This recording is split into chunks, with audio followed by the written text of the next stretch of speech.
What's up, everybody? Welcome back to the Discovering Bob Dylan podcast. I'm Joe, I'm your host. Got an exciting show tonight. Make sure you slam that subscribe button. Don't wait till the end of the episode. Just do it now. Like the video.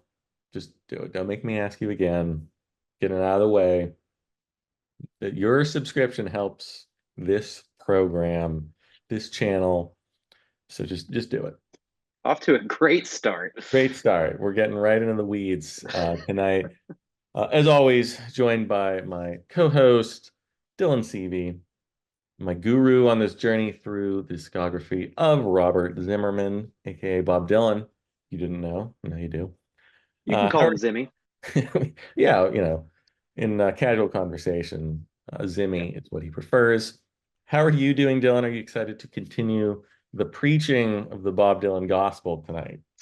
In more ways than what, man, we're really coming in hot. Like this is fantastic. I mean, you're a dad, so you need to be able to make those puns. Mhm. I am excited. I'm doing well. Thank you for asking. Last episode was a really fun one. And it's been fun reading along with our commenters.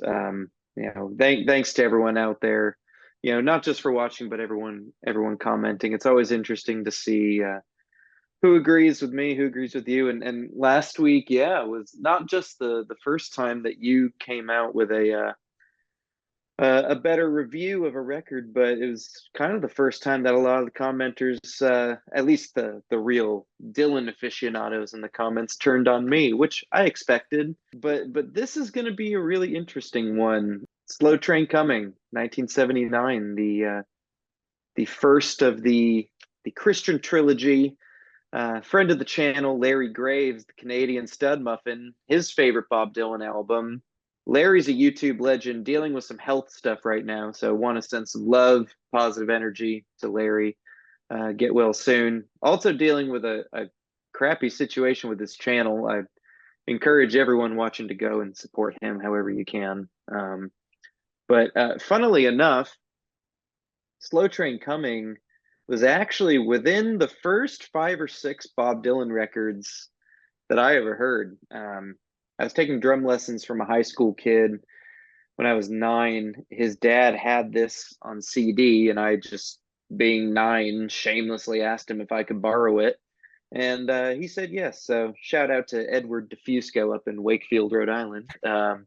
But before we talk about the music, I have a very basic knowledge of Bob's conversion to Christianity, which happens in between the release of Street Legal in '78 and obviously this record coming out the next year. I know the story about someone throwing a cross on stage, him taking that as a sign. Shortly thereafter, I think he has a vision of Christ in a hotel room. Do you have any more of that? Anything you learned from your book or other research there? I did. I did some research on the lore of this one. A lot of lore again for this one. Every Bob Dylan album has its own lore. And I gotta say, before we jump into this, last last episode, a rare W for me. I felt pretty good about all the comments chiming in. Ton of love for Street Legal. I loved seeing it, so A ton of I'll love take for that one. It Street might be Legal, and by transitive property, a ton of love for Joe Staggerwald. Oh yeah, I'm gonna take that one because it might be my last. But it was nice finally to be on the good side of the commenters and all the fans. So yeah, we're on 79, Slow Train Coming. Slightly less heralded trilogy than the Electric trilogy, but this is the start of the Christian trilogy, as it is known. And it all started with Bob Dylan's conversion to Christianity. And I knew there was a time when he converted, but I've never been totally caught up with how or why or everything else. But it seems like after the divorce and after Street Legal, the critics kind of turned on him a little bit. And from what I was reading, he kind of didn't have a place anymore. He was searching for something. Like you mentioned, the Silver Cross gets thrown on stage. He picks it up. And then later, you also mentioned, had a vision of Christ, and he said, Jesus did appear to me as King of Kings and Lord of Lords. There was a presence in that room that couldn't have been anybody but Jesus. Jesus put his hand on me. It was a physical thing. I felt it all over me. I felt my whole body tremble. The glory of the Lord knocked me down and picked me up. So I mean, he's going, there's no like sort of intro, dipping his toe in. It's boom, Lord hit him. He's got the power of Christ compels him. And interesting the way that it worked. He was seeing a woman who happened to be like a born again Christian. A bunch of his band and people he was hanging with also had either recently or were Christian. T-Bone Burnett was one of them, which I had no idea about. That was very interesting. And he kind of gotten into it.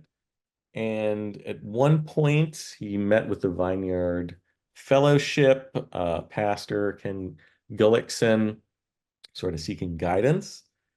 And he got into it. And then, just one day, or so he says, he was like, he couldn't sleep. And he went and kind of joined the Bible Fellowship and started talking about it more and more. He was a little hesitant at first. He said, there's no way I can devote 3 months to this. He's got to get back on the road, all this other stuff. And then he's just compelled to go over to the Bible school and check it out. And it was an intensive course studying about the life of Jesus and the principles of discipleship and the Sermon on the Mount and all this other stuff, kind of fire and brimstone Christianity. So he's into Jesus, and he had, with some of his lyrics, he certainly was versed in the Bible somewhat because he used it in lyrics and sort of the parables and not the full Old Testament, New Testament, right out in the lyrics, but John Wesley Harding, there was definitely a sense of spirituality there. And with this kind of new awakening, he said, become a Christian. I'm going to put my faith on stage for everyone to see, which is a pretty bold move. He started inserting religious and Bible themed lyrics into songs when he was performing, secular songs from Blood on the Track, stuff like that. He would kind of, change the lyrics up. He jumped right into it. He started composing these new biblical and Christian facing songs when I think he was on tour doing Street Legal, and he started writing, some of the songs that would end up on Slow Train Coming. Yeah, I mean, he jumped right into it. He didn't, interestingly enough, despite his Christianity and his conversion, he hires a secular bunch of musicians to go with him. He gets Jerry Wexler, who, did some Aretha Franklin and, some of the great soul albums of the 60s and 70s. And he gets Mark Knopfler, Dire Straits, who I don't think he's a fundamentalist Christian, to play guitar on the album. So he's full in on Christianity, but he's still thinking about, making good music. He didn't like go down to, the Bible chapel and be like, hey, Bible band, you're coming with Yeah. we're Who making an plays album. drums? Yeah. No, he had a professional crew with him. That's sort of the long and short of how Slow Train Coming came about, his conversion. I'm sure it's deeper and there's more to it than that, but you know, we don't have all day to talk about Bob turning into a Christian here. We got an album to discuss as well. I know that there's some controversy around the people he was studying with, maybe the school that he was a part of.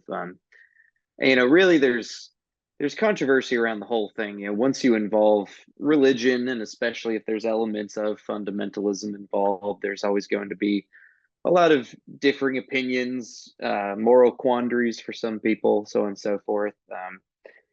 For me personally, I was not raised religious. I've never identified with any organized religion, and without turning this into a full theology podcast, yeah, I recognize that I have a major privilege in the sense that I've never been persecuted for my beliefs.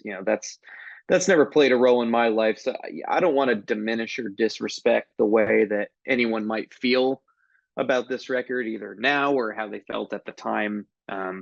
But when it comes to music, unless something lyrically really strikes me as truly offensive on a human level, religious connotations rarely, if ever, bother me. Like, yeah, I can't imagine not listening to and enjoying Mahalia Jackson, Mavis Staples, I Love Supreme, hundreds of brilliant folk, blues, country, gospel artists, especially from the first half of the 20th century, just because I might not align completely with their religious beliefs. But that's just me. There's a lot of differing opinions about it, and there was a lot of differing opinions about it at the time. And yeah, Bob had dipped his toe in the water, lots of biblical imagery, like you said, on John Wesley Harding, and even on Street Legal. Changing of the guards, especially kind of the lyrical centerpiece of the record. There's a lot of it there, but if you've been following Dylan from the beginning, and then you've known these other, I don't even know how many albums are up to at this point. This has got to be close to 20. And you put this album on. I mean, it is, I don't know if shocking is the right word, but it's different. The question begs, how do you, Joe Staggerwald, feel about Slow Train Coming and this very new chapter of Bob's songwriting and music? Well, I'm kind of in your same boat. I wasn't raised religious, but yeah, I went to some Sunday schools, some youth groups with friends. I know the gist of it, you know. The Cliff Notes. Yeah, exactly. I haven't read the entire Bible, but I've read some passages. It doesn't bother me at all when artists, dip into Christian imagery and theology and whatever else. So that part of it, no problem with it. I like the lyrics on this. I think Dylan, I mean, we're at album 19. This is episode 18 or 19 or whatever, 20, whatever it is. We know Dylan's going to write a good lyric. Even when he's talking, black and white, New Testament, Old Testament, fire and brimstone, Book of Revelations, you know, man gave names to all the animals, kind of music. It's still in a Bob Dylan, tasteful, brilliant at worst sort of lyric here. I don't know if he ran out of ideas. I wouldn't think so, but having, a religious Christian sort of point of view, I don't think diminishes his lyrics at all. You might not be as into them as the secular stuff, the personal, the blood on the tracks, the heartbreaking stuff, or Desire, Street Legal, or anything else like that. So lyrically, I think it's another strong album from Bob. Musically, interesting. It sort of continues Street Legal's feel a little bit. I hear some, 70s FM rock.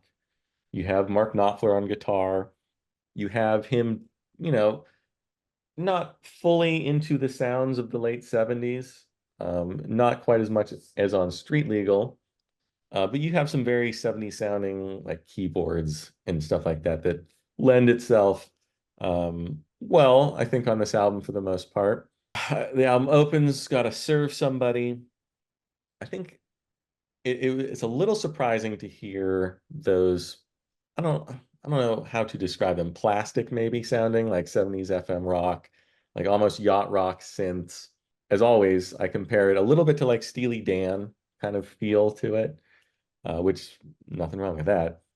The music's Definitely the electric keyboards Mhm, for especially, sure. yeah. That's For yeah, sure. that's what you're hearing for sure. Yeah. There's a little bit of like funk in here. He dips into some reggae at some points with the rhythms. And I think on Gotta Save Somebody, the music simmers and there's a nice female backing chorus. I like the gospel influence. Love a good gospel. Love a good strong female backing vocal. But it's not my favorite song on the album. It's a little long. It's a little preachy. The whole dichotomy of, you're serving the Lord or you're serving the devil here. A little judgy for someone who just found Jesus, I think, a little bit.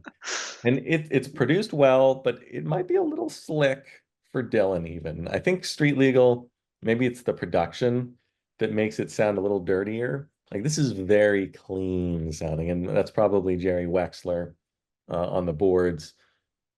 So starting off, I was like, okay, this is kind of what I would expect after Street Legal a little bit, but it's fine. It's nothing terrible. I think much better though is track two, Precious Angel. Great piano on here. Mark Knopfler's guitar on this album is excellent. His leads, they're tasteful, they sizzle. I actually wish there was a little bit more. Some tracks he's kind of just in the background playing rhythm, but when he steps in the forefront a little bit, it just makes everything sing. Like it's just a gorgeous track. Definitely my favorite on the album. I think Dylan's voice is pretty good. It's a little nasally, a little cliche Dylan, but I like the whole vibe of it. I think he sings it well, even if it's not my favorite, style of vocal. But maybe it's again, maybe it's the Christian, maybe it's sort of the rebirth that he's just really into it, and I appreciate that. I like that. I Believe in You's got like a soft country vibe. Reminds you a little bit of like Glenn Campbell or dare I say the Eagles or something like that. But more, tasteful licks from Knopfler. Just, the placement of his guitar leads is just so excellent. And again, I wish he had parts like that on the whole album because when he's doing his thing, and maybe that would make it too much of a Mark Knopfler record, and maybe Dylan didn't want that. But I could have used a little bit more, same with when the band was backing him and we didn't get those beautiful backing vocals. Like, if you're gonna bring these people into the studio with you, please, for the love of God, just use them to their full potential. Slow Train Coming, I don't know if it's a clavichord or something, but some funky keys going on. I really like the chorus. And I believe he wrote this before or started writing it before his conversion. So it is the only song on this album that's sort of secular based, even though it has a kind of a gospel feel to it. It's not specifically Christian influenced. So side one's, I think, pretty effective, pretty good. Side two, not quite as up to par for me. Gonna change my way of thinking. Got that cowbell that I don't love. And I don't know.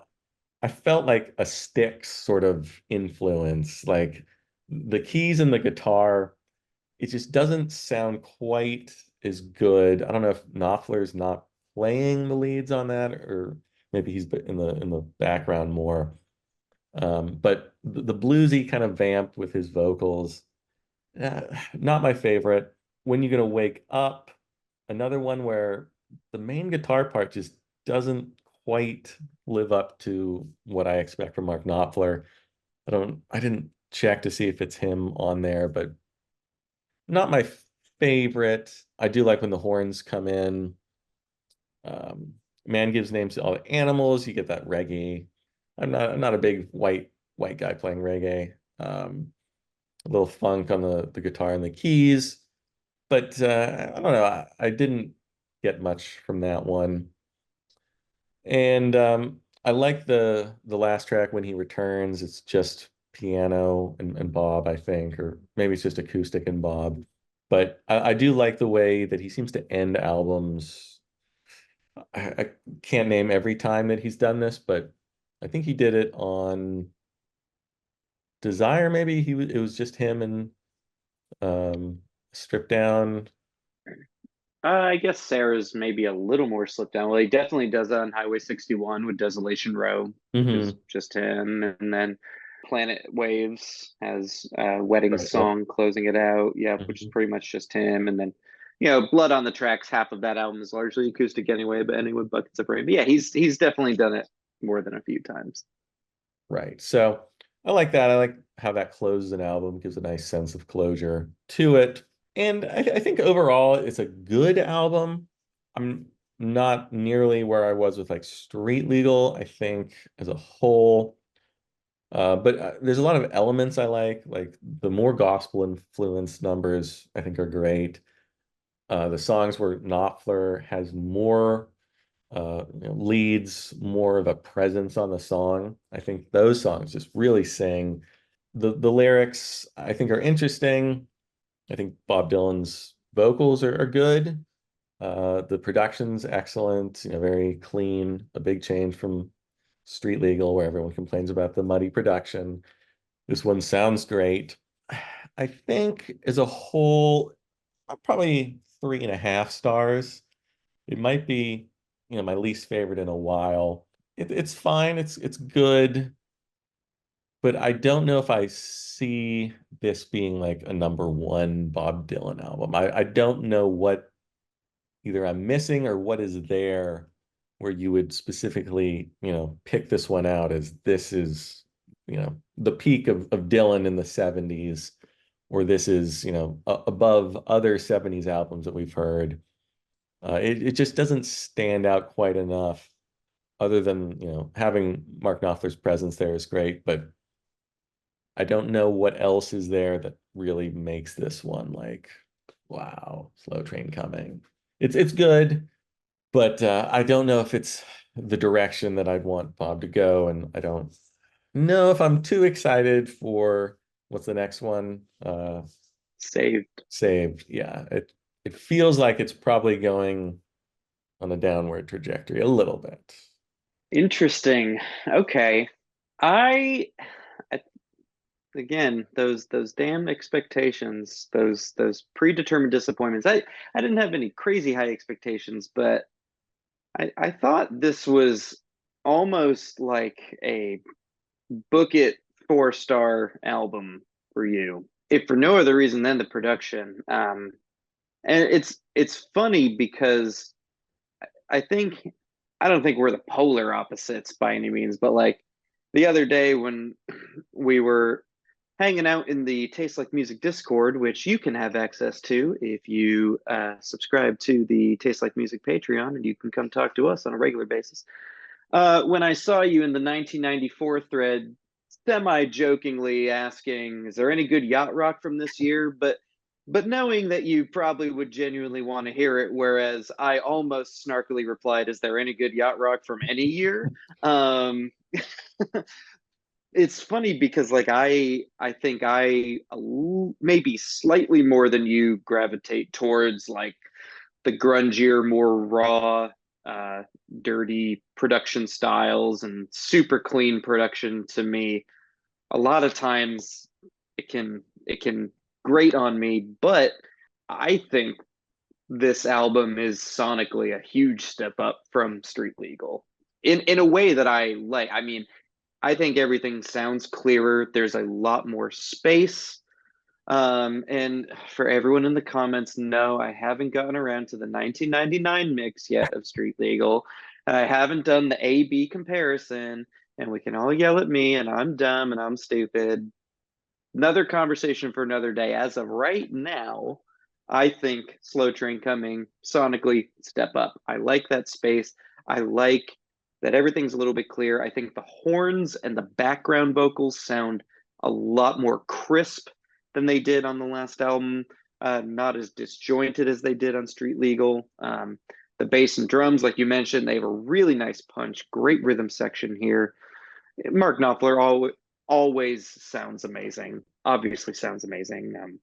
Yeah, I think Jerry Wexler did a great job producing this alongside Barry Beckett, who plays keys on the album. And I just looked it up, and it looks like Dylan is the only other guitarist besides Knopfler on the album, and there's no chance in hell that Bob was doing any of the leads on.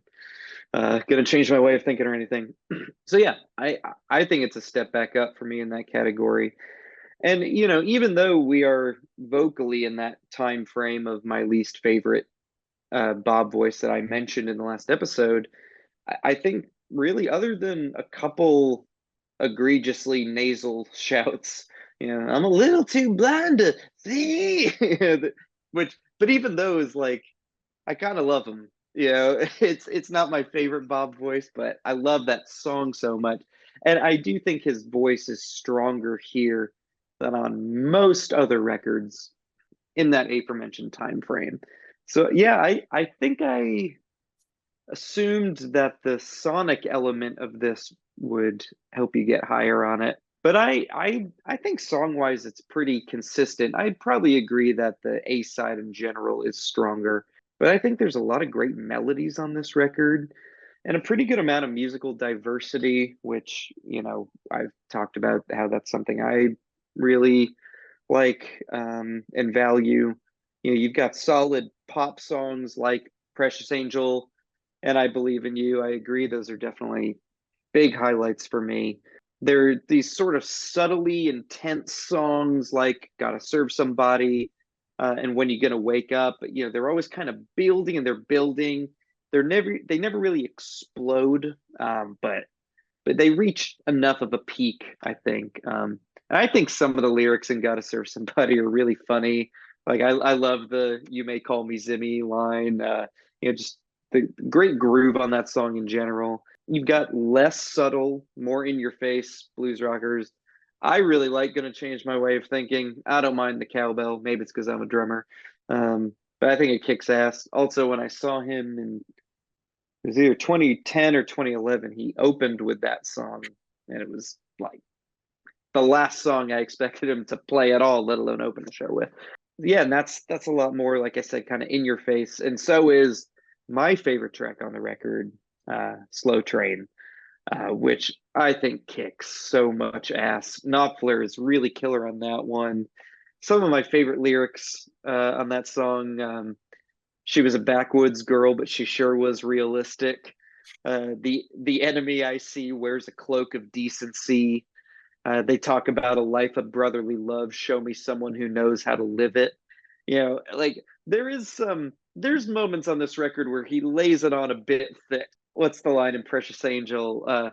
You either got faith or you got unbelief, and there ain't no neutral ground.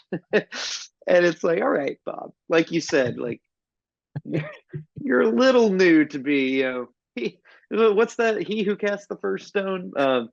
Like I said, it's never been a deal breaker for me. I don't know. I think it's awesome, and the stunning ballad. I think When He Returns is such a great closer. Just him at the piano. I love his voice really on that song. And regardless of your thoughts on the subject matter, like you said, you can tell how passionate he is like in this moment and how much he really believes it. And I think it makes his vocal on When He Returns one of the best in his whole catalog. But across the whole record, I think that's what makes it so convincing. So really overall, I think it's an impressive set of songs in their own right. I think they form a very convincing, cohesive whole. Yeah, I think it's really powerfully written, performed very well. Definitely my favorite release of his from what is ultimately my least favorite 10-year stretch of his. But yeah, I don't know. I thought he'd be a little higher. Yeah, I mean, I kind of went back and forth. It's not like a low 3.5. It's probably close to 4. There's something about it. I don't know if it's the cleanness of the production with everything. Which is something you usually love. Usually I do prefer that, but maybe not with Bobby D. Maybe it's just too clean. And in my head, I'm comparing it to, my favorite yacht rock and late 70s kind of albums. And it just doesn't quite hit those highs for me.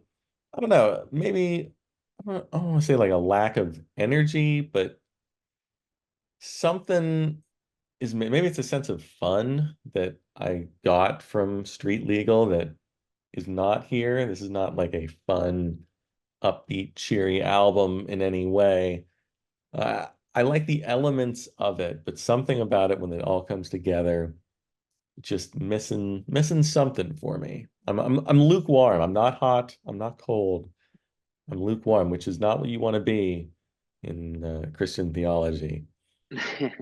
This is one I'll be interested to see I think one of the easiest sort of comebacks to give somebody, when you're talking music and you like something, especially when you love something and someone is more lukewarm on it, I think like the easiest thing to throw back in your face is like, well, you just need to listen to it again, which sometimes is true. We've both had those moments, where you go back and you listen to something and you're like, what the hell was I thinking the first time? Like, this is much better than I remember it being.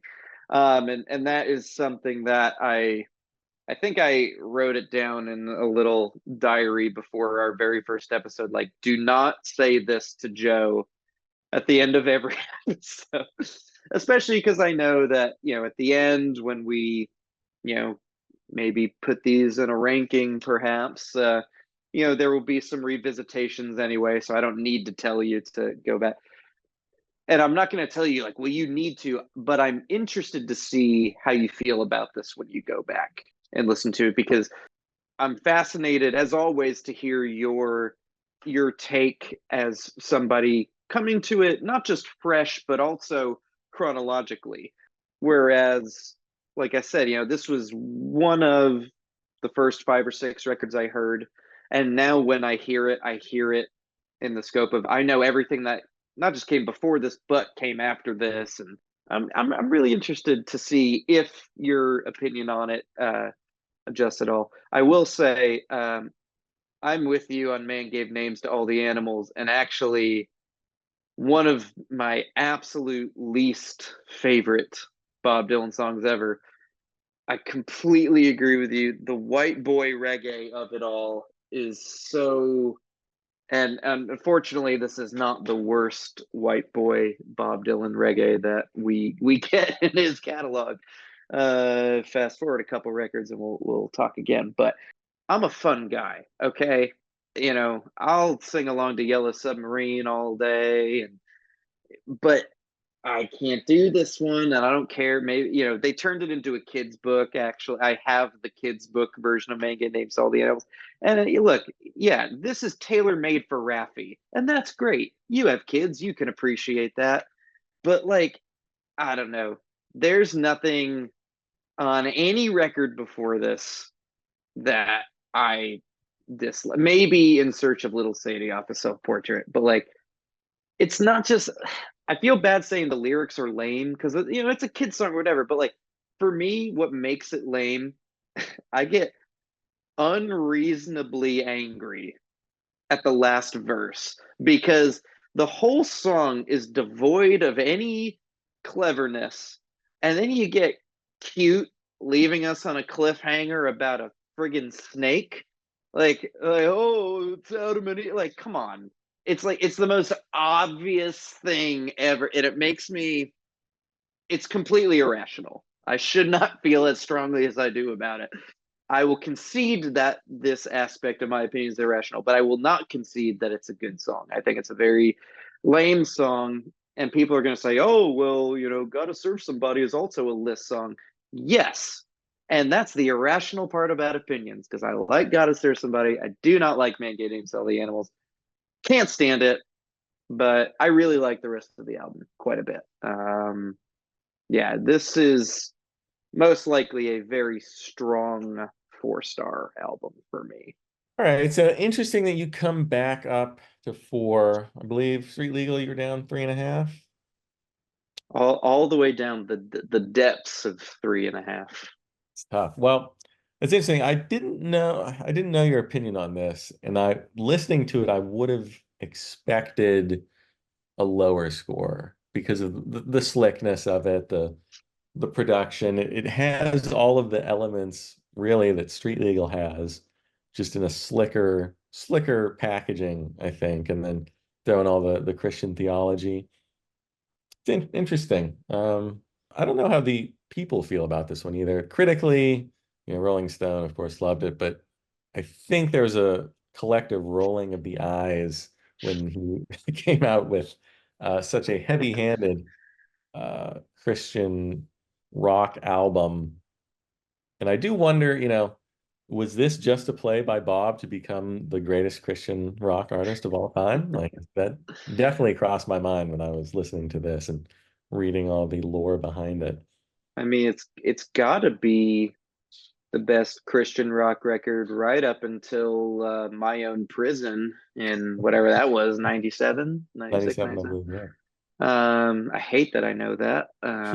But yeah, it does seem like, the Christian trilogy as a whole, like so many other maligned eras of Bob's career, it's been reappraised recently. Of course, there's a bootleg series that covers it, and you hear a lot of really strong outtakes and live tracks and whatnot. There's actually a really cool documentary that I saw in theaters. It came out, I think, and it was specifically showing in like small indie theaters when it was released. That was parts of a show from either 80 or 81. And I think, just looking back on it, people are able to just have a better grasp overall of, what he was going for.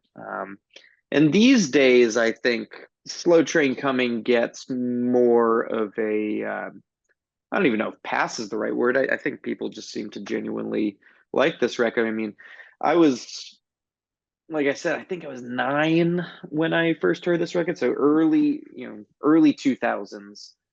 And I remember at that time, before people had kind of gone back on how they felt about this time period, it seemed like, my dad always thought it was good, and other of his friends who were Dylan fans that hung around, they thought it was good. And I think some of that's the Mark Knopfler of it all. I think, people really dig Mark and his work on the record.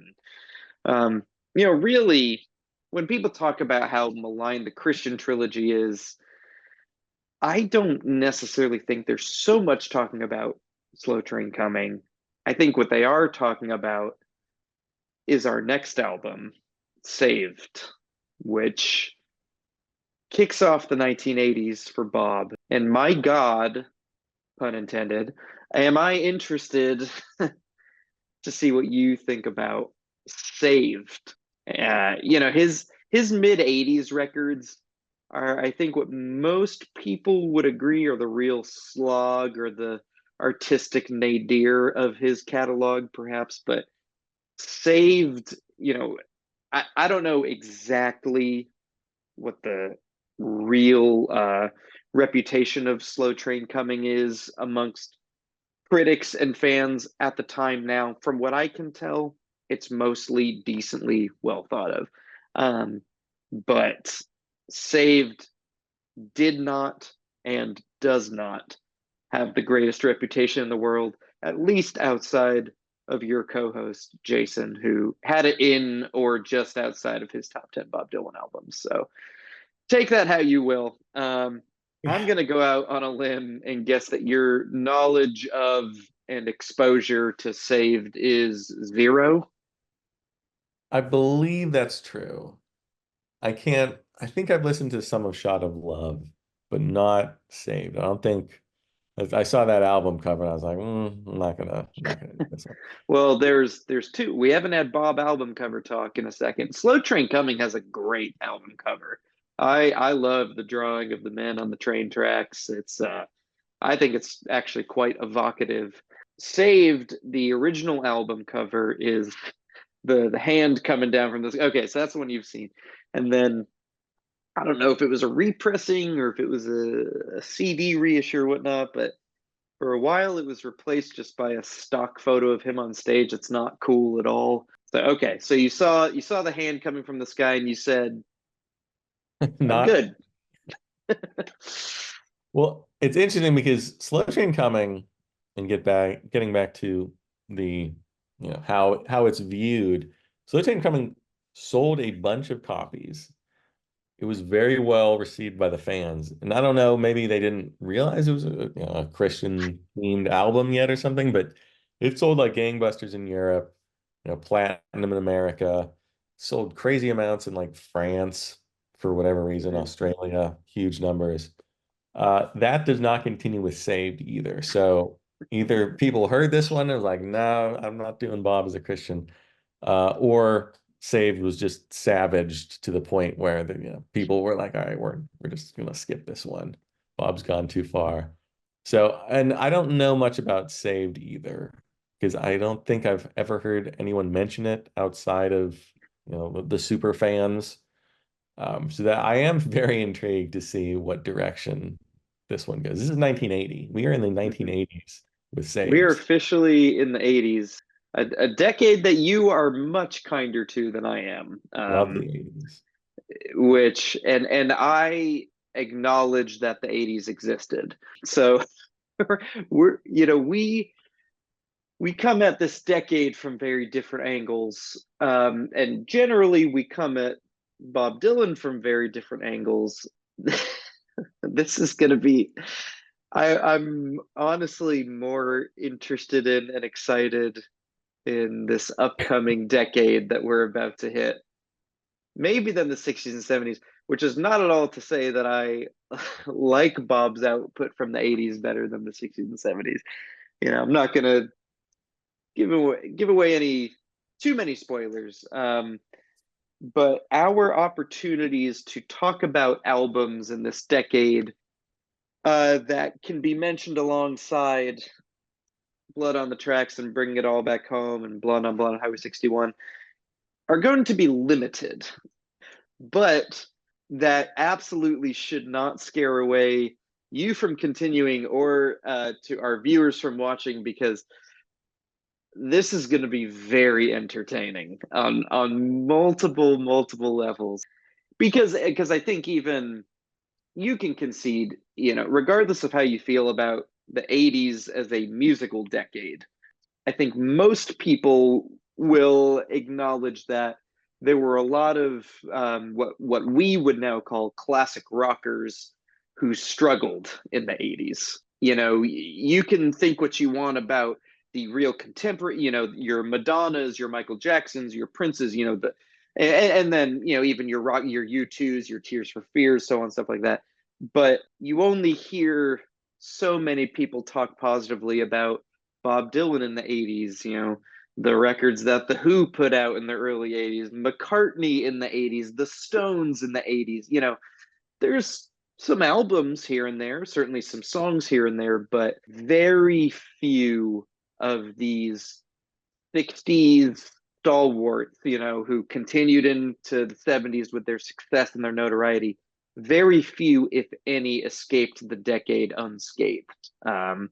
Because it was really I shouldn't say it was the first time that you had the old guard trying to catch up, because certainly you have so many examples in the late 60s of, you know, Muddy Waters and Howlin' Wolf trying to do like the electric blues thing, because that's what they're doing over in Britain now, like, the Yardbirds eventually turning into Zeppelin, so on and so forth. And yeah, you have Elvis eventually in the late 60s and the early 70s. He's trying to remain relevant. This is the first time that, this group of musicians have had to catch up with, hey, what is Prince doing? What are the Police doing? These real heavy hitters of the 80s. And yeah, we're gonna get we don't really get our first taste of that with Dylan just yet. What he's doing on Saved is still very much a part of a thematic kind of vision that he needs to see through. And going into it, the basic advice that I could give to you for every record is go into it with an open mind, because you never know what you're going to feel. You don't need to let anyone else's opinions influence yours. But, really, I guess the thing, if I were you, the advice to keep in mind is you're about to hit the height of this period of Dylan. Whatever small amount of secularity that there is on Slow Train Coming, and there's not a lot of it. Any traces of it, they're more gone. We are going further down the rabbit hole, and that I'm not going to say anything on the production, on the lyrics, on the arrangements. I will let you hear those and decide how you feel about those. But we're kicking them off. We're kicking off this decade. I'm excited to hear this one. I have no idea what it's going to sound like. So that is always fun for me. And totally as an aside, I love the Police, but what they did to like all the 60s and 70s rockers, introducing them to reggae, a crime against music. That might be the worst thing to happen to the whole decade. But Yeah. hopefully there's not a lot of reggae on Saved, but maybe it's his reggae album. Maybe nobody told me, but Bob I I dips I will heartily into say reggae. I will say that the real Bob heads in the comments are gonna know exactly what I'm talking about. So if you've made it this far in the video and you know what I'm talking about, do not spoil this in the comments. Just nod along at your phone or at your computer, whatever you're watching on. There is a point coming up where Bob and reggae mix, and the results are genuinely quite good. And I think you will Ooh. think so. But before that, there's a point where they mix where it is not so good. So Ooh. Can't um, wait for that train wreck. train wreck. I see what you did there. Very surprising that uh, Todd in the Shadows has never done a Bob Dylan train record episode. Mm, But it mm, would mm. not be on Slow Train Coming, I don't think. When I tell you that Saved, the second album of Bob Dylan's Christian Trilogy from 1980, is just outside of Jason's top 10 Bob Dylan albums, at least according to his ranking from whatever it was 4 years ago at this point. Maybe it's different now. What does that mean to you? What does that strike within you? Fear mostly. I can't even begin to understand that. Like knowing what I know about Save, just from what you've been talking about tonight, it just makes no sense to me. So, like that to me, if Jason said Saved is a top 11 Bob Dylan album, I'm thinking it's like straight up singer-songwriter, stripped down, kind of boring ass, like Bob Dylan with a guitar and, Which I'm lame, no 80s, no 70s influence, just, strumming away or something like that. yeah, There's no way this album sounds anything like that. Like, it's not like a 2010s indie record, right? No, yeah, no. I think you need to give him a little bit more credit than that. I think I'll stick up for Jason here. He's not going to watch this. I don't care. That's true. Yeah. Fuck you, buddy. Also, thanks for letting me do this.